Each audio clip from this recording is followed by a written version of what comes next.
तुम्हारी नन्ही कली? नहीं, जाग रही है। वो पुलिस क्यों आई थी? वो ऐसे ही, वो राउंड्स पे आते हैं ना। अच्छा मैम, मैं इसको माँ के पास ले जाता हूँ। हाँ? नहीं, माँ के पास क्यों? अरे माँ को तजुर्बा है, वो सुला सकती है बच्चों को, और माँ कह रही है मुझे कि बच्ची को ले आओ। चलो बच्चा। अच्छा रोएगी तो ले आना वापस। हाँ वापस ले आऊंगा, दादी माँ के पास चलो। Good baby. मेरी बच्ची, मेरी बच्ची कहाँ गई थी मुझे छोड़ के? मिसेस शर्मा, सुमन को आप इस तरह किसी के बच्ची को अपने घर में रखेंगे तो किडनैपिंग का केस भी बन सकता है। इंस्पेक्टर, मेरी पत्नी की मानसिक स्थिति ठीक नहीं है। मैं आपसे और इन दोनों से माफी मांगता हूँ। अगर उनकी मानसिक स्थिति ठीक नहीं है तो आप उन्हें अस्पताल में भर्ती करवाइए या खुद उनकी देखभाल कीजिए। आप औरों को क्यों परेशान कर रहे हैं? आइंदा ध्यान रखूंगा Mrs Sharma. Sorry once again. देखिए, आप पढ़े लिखे भले लोग हैं, इसीलिए मैं आपको छोड़ रहा हूं। लेकिन आगे से ख्याल रखिएगा, इस तरह की कोई कंप्लेंट मुझे नहीं मिलनी चाहिए। ओके?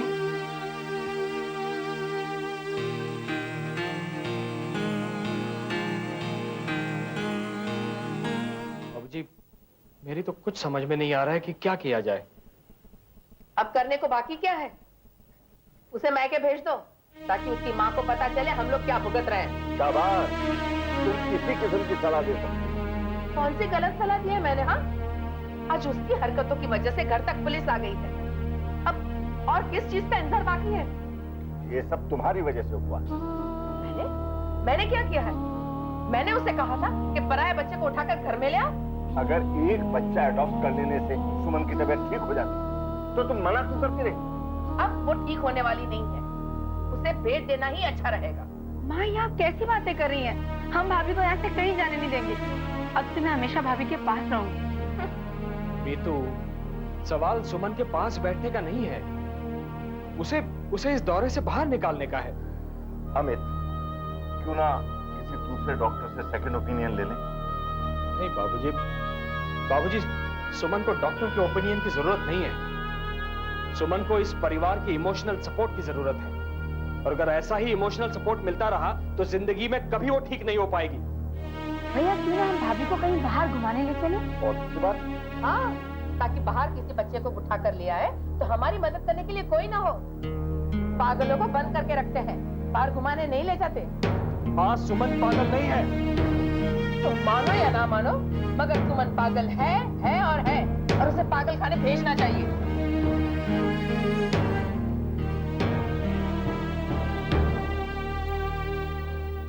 सेतु, मैंने सपना देखा कि मैं एक मंदिर में बैठकर भगवान से प्रार्थना कर रही हूँ। उनसे कह रही हूँ कि भगवान प्लीज मेरी गोद भर दीजिए, मुझे एक बच्चा चाहिए। मैं जीवन भर आपकी पूजा करूंगी, लेकिन मेरी एक प्रार्थना सुन लीजिए। मैं जिंदगी में फिर कभी कुछ नहीं मांगूंगी, कि मुझे एक बच्चा चाहिए। और सेतु, जब मैं आंखें खोलती हूँ तो सामने एक छोटा सा बच्चा अपने नन्हे नन्हे हाथ फैलाकर मुझसे कह रहा है कि आओ, मुझे गोदी में उठा लो, आओ। मैं उसकी तरफ एक कदम बढ़ाती हूँ, उसे उठाने की कोशिश करती हूँ तो सेतु मुझसे दूर चला जाता है। मैं थोड़ी और आगे बढ़ती हूँ तो उठाने की कोशिश करती हूँ, लेकिन उठा नहीं पाती। तो बच्चा मुझसे दूर और दूर चला जाता है। सेतु, मैं क्यों देखती हूँ? मुझे बच्चा चाहिए, मुझे बच्चा चाहिए सेतु। मुझे कुछ भी हो जाए, मुझे बच्चा चाहिए। आपको बच्चा मिल जाएगा भाभी।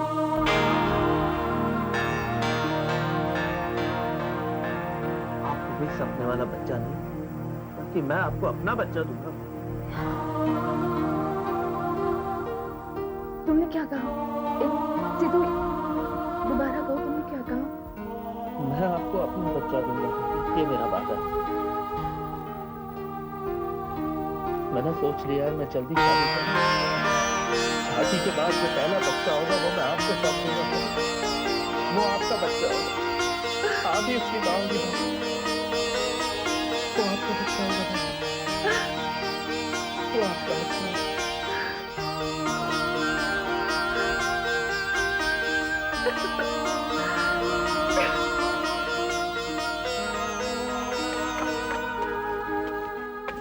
सेतु, तुम मुझे मंदिर क्यों लेकर आए हो? अभी पता चल जाएगा। बताओ ना। क्या तुम मुझसे प्यार करती हो? ये भी कोई पूछने की बात है? तुम कहो तो दिल चीर। मैं बस इतना जानना चाहता हूँ कि तुम मुझसे कितना प्यार करती हो। अच्छा तो ये बात है, तुम्हारे लिए तो मैं अपनी जान तक दे सकती हूँ। मुझे तुम्हारी जान नहीं चाहिए। मैं तो हमेशा ये चाहूंगा कि हम दोनों संग संग जिए जिंदगी भर। सच? क्या तुम मुझसे आज इसी वक्त शादी करोगी? हमारी शादी होगी, फिर हम हनीमून पे जाएंगे, फिर मैं प्रेग्नेंट हो जाऊंगी और फिर हमारी गोद में बच्चा होगा। और वो बच्चा मैं मेरी भाभी को दे दूंगा। क्या? क्या मतलब? यही मेरी शर्त है। शादी के बाद जो हमारा पहला बच्चा होगा मैं अपनी भाभी को दूंगा। ऐसा कैसे हो सकता है सेतु? कोई अपना बच्चा किसी और को कैसे दे सकता है?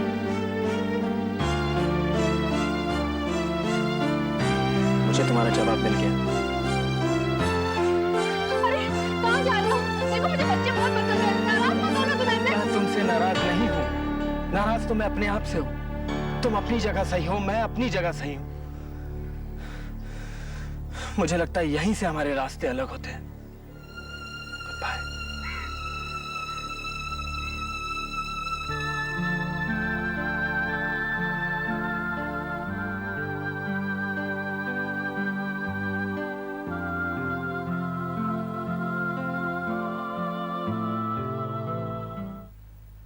मैं आप लोगों से एक जरूरी बात करना चाहता हूँ। जरूरी बात? हाँ करो। कोई नई मुसीबत आ गई है क्या? नहीं माँ, मैंने तो मुसीबत का हल ढूंढा है। मैं शादी करना चाहता हूँ। शादी करना चाहते हो? लेकिन किससे करना चाहते हो? ये मैं नहीं जानता बाबूजी, लेकिन मुझे शादी करनी है। सेतु, तुम ठीक तो हो? लड़की का पता नहीं कि किससे शादी करोगे और शादी करना चाहते हो। भैया अभी तो आपने कहा था कि आपने मुसीबत का हल ढूंढ लिया है, लेकिन शादी तो अपने आप में एक मुसीबत है ना? मैं ये सब कुछ नहीं जानता। मैं शादी करना चाहता हूँ, एंड दैट्स फाइनल। देखो सेतु, तुमने अभी अभी अपना करियर शुरू किया है। पहले अच्छी तरह से एस्टेब्लिश हो जाओ, उसके बाद शादी कर लेना। जल्दी क्या है? जल्दी है बाबूजी, मुझे जल्दी है। अरे ऐसी क्या बात हो गई भाई? मुझसे अब भाभी का दुख नहीं देखा जाता। हर बच्चे को अपना बच्चा समझती है, पागलों जैसे व्यवहार करती है। मैंने फैसला कर लिया है, शादी के बाद जो हमारा पहला बच्चा होगा वो मैं भाभी को सौंप दूंगा।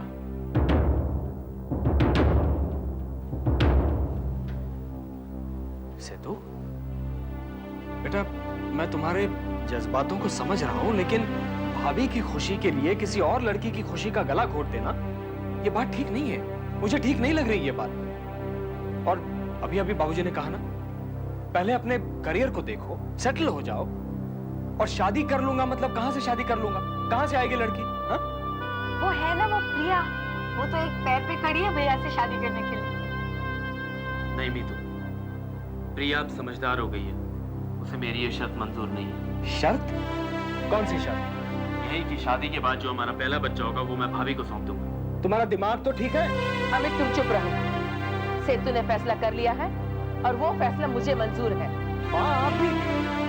मैं कुछ सुनना नहीं चाहती। आप कल ही मंदिर चली जाइए। नो के दर्द की वजह से मैं मंदिर की सीढ़ियां चढ़ नहीं पाती, वरना मैं ही चली जाती।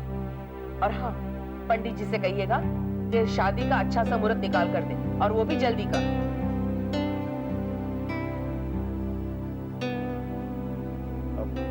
अब भी शादी के लिए तो शुभ मुहूर्त 10 निकल जाएंगे, लेकिन सामने कहीं लड़की का भी तो अता पता होना चाहिए। भगवान की इच्छा हुई तो शादी के लिए सुशील कन्या जल्दी मिल जाएगी।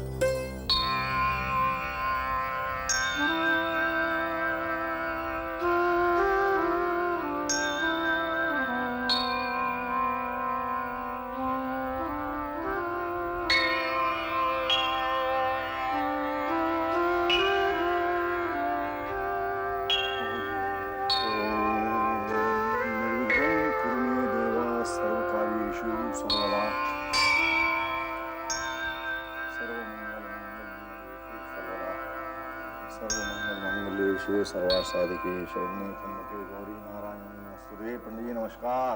नमस्कार नमस्कार। आइए आइए। क्या बात है जजमान, बहुत दिनों के बाद में दिखाई दिए। बस ऐसा ही है, घर गृहस्थी का फेर तो आप जानते हाँ, ही वो तो है ही। ये जरा चढ़ा हाँ दीजिए। जरूर चढ़ा देंगे। अच्छा और मैं बोलिए। आपसे ये पूछना चाह रहा था हाँ। कि अगले महीने विवाह के कुछ मुहूर्त हैं? अरे अगले महीने तो अष्टमी और नवमी को बहुत अच्छा मुहूर्त है। अच्छा। किसके विवाह की बात कर रहे हैं? दरअसल हमारे जो छोटे सुपुत्र हैं उनको आजकल अपने विवाह की बड़ी उत्सुकता हो रही है। जी होनी चाहिए। तो मैं किसी दिन आता हूँ हाँ। फुर्सत से और ये सब बैठ के बातचीत कर लेंगे। जरूर आगे आइए। चलिए। आयुष्मान रहो।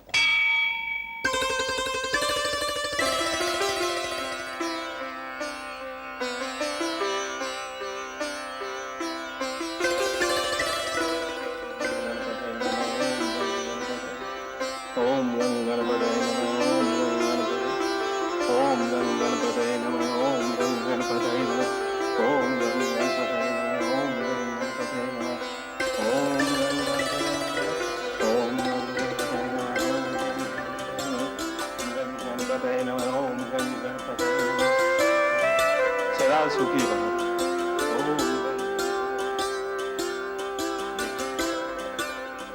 इस उम्र में इतनी भक्ति भावना आज के जमाने में तो बहुत कम ही दिखती है। क्या नाम है तुम्हारा? जी वंदना।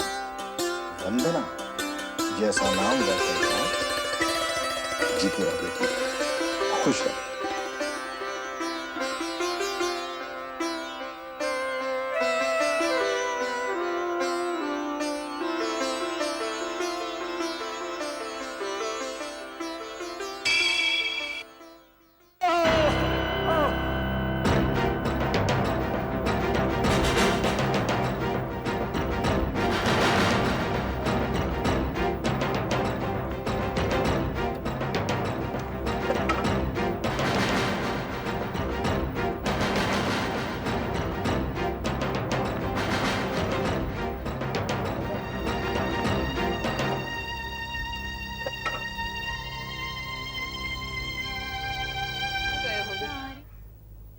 मेरा तो दिल बैठा जा रहा है।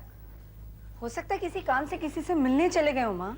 तो बिना बताए कभी कहीं जाते नहीं है ना, और गए हैं तो फोन करना चाहिए ना। पता नहीं कहाँ गए। क्या हुआ? अमित, अच्छा हुआ तू आ गया। तेरे बाबूजी के कॉलेज से फोन आया था, वो कॉलेज नहीं पहुंचे। माँ, अरे गए होंगे किसी दोस्त के यहाँ पे। मैं तू फोन कर शर्मा अंकल के यहाँ होंगे। हमने सब दोस्तों के वहां फोन करके पूछ लिया, वो कहीं नहीं है। अरे अभी अभी बीमारी से उठे, कहीं कुछ हो ना गया हो।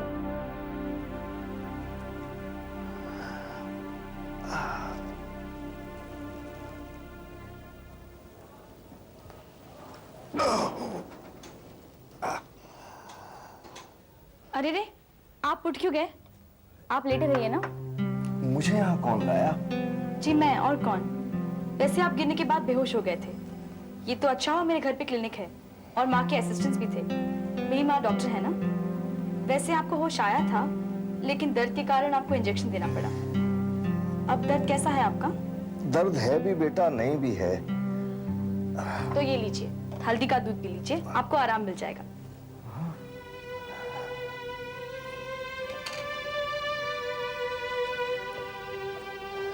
वैसे यहाँ और कौन कौन रहता है बेटी? जी मेरे अलावा मम्मी और पापा। क्या करते हैं वो लोग? मम्मी इस वक्त हॉस्पिटल में है, वो गायनेकोलॉजिस्ट है, और पापा इन दिनों टूर पर है बैंगलोर में, वो कंसल्टेंट है। और तुम क्या करती हो? जी मैं फाइनल ईयर में हूँ, सोशियोलॉजी ऑनर्स। इसके बाद मैं लॉ करना चाहती हूँ। अरे तुम्हें भी लॉ में इंटरेस्ट है? तुम्हें भी मतलब? मेरा छोटा बेटा सुमित, उसने इसी साल लॉ पास किया है। आजकल छोटी मोटी प्रैक्टिस भी करता है। तुम्हें लॉ की स्टडी में किसी भी किस्म की मदद की जरूरत हो, तुम बेझिझक मेरे घर में आ जाना। सुमित तुम्हें हेल्प करेगा। जी। मैं अपना फोन नंबर लिख जाता हूँ। 6607338। अच्छा बेटी, दूध भी हो गया, अब मैं चलूंगा। आप इस हालत में कहाँ जाएंगे? मैंने मम्मी को अभी फोन किया है, बस आती ही होगी। उसके बाद हम आपको घर छोड़ाएंगे। मेरी वजह से अपनी मम्मी को क्यों तकलीफ दे रही हो? आप ऐसे क्यों कह रहे हैं? ये तो मेरा सौभाग्य है कि अपने पिता समान आप जैसे इंसान की सेवा करने का मौका मिला। मुझे और मेरी माँ को दोनों को दूसरों की सेवा करने में बहुत आनंद मिलता है। बेटी, यहाँ मेरे पास आके बैठो। तुम तो बहुत अच्छी बातें करती हो। तुम सिर्फ सूरत से ही गुणी नहीं, बल्कि विचारों से भी गुणी हो। ठीक है, अब तो मैं तुम्हारी माँ से मिलकर ही जाऊंगा। हालांकि घर में सब लोग परेशान हो रहे होंगे। भैया क्या हमें पुलिस को इन्फॉर्म करना चाहिए? पागल हो गई हो? ऐसे वैसे काम के लिए पुलिस के पास जाते हैं? हेलो बाबूजी। लो। बाबूजी कहाँ थे आप? हम लोग, हाँ बेटी मैं किसी के घर से बोल रहा हूँ। बाबूजी हम लोग सब इतना परेशान हो रहे हैं। आप कहीं जाने वाले थे तो बता तो देते। एक मिनट माँ। हाँ, और आपकी कॉलेज से फोन आया था, उन्होंने कहा आप कॉलेज भी नहीं पहुँचे और अब आप कह रहे हैं आप किसी और के यहाँ से बोल रहे हैं। परेशान होने की कोई बात नहीं है बेटी, मैं जल्दी घर लौट आऊंगा, वहीं आकर सब कुछ बताऊंगा। हाँ, एक मिनट माँ से बात कीजिए। हेलो, आप कहाँ से बात? रख दिया? Wise man.